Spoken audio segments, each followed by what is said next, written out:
అడ్డం పెట్టుకొని చంద్రబాబు నాయుడు గాని బీజేపీ వాళ్ళే గాని ఈ గ్లాస్ వాళ్ళే గాని కావాలని కుమ్మక్కయి కావాలని ఈ పథకాలన్నీ ఆపేశారు.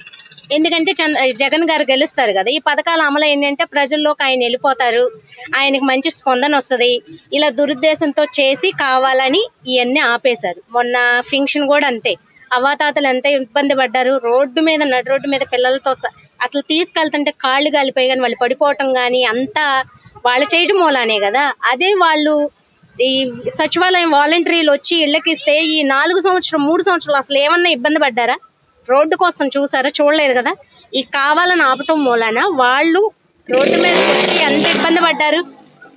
ఈ స్కీము చంద్రబాబు నాయుడు తేగలిగాడా? తేలేదుగా. ఇన్ని పథకాలు ఈయన తెచ్చారు కానీ ఎవరైనా తెచ్చారా? ఈయన చూసి తెలంగాణలో కూడా నేర్చుకుంటున్నారు కానీ ఇక్కడ ఎవరైనా ఈయన చూసి మహారాష్ట్ర కానీ గుజరాత్ కానీ ఏదైనా కానీ అందరు నేర్చుకుంటున్నారు. ఏదైనా సరే జగన్ చూసి నేర్చుకుంటున్నారే గాని ఒకప్పుడు కరోనా టైంలో జగన్ గారు ఈ కరోనా వస్తే జ్వరం అని అన్నందుకు ఆయన ఎగతాళి చేశారు. కానీ అదే జ్వరాన్ని కేసీఆర్ గారు చెప్తే ఏమన్నారు? అవును జ్వరము అని అన్నాడు. ఈయన చిన్న ఆయన అని తేలిక చేస్తున్నారు కానీ ఆయనకున్న మైండ్ కానీ మెచ్యూరిటీ కానీ ఎవరు చేయగలరు? ఈ పథకాలు ఆయన కాబట్టి చేశారు.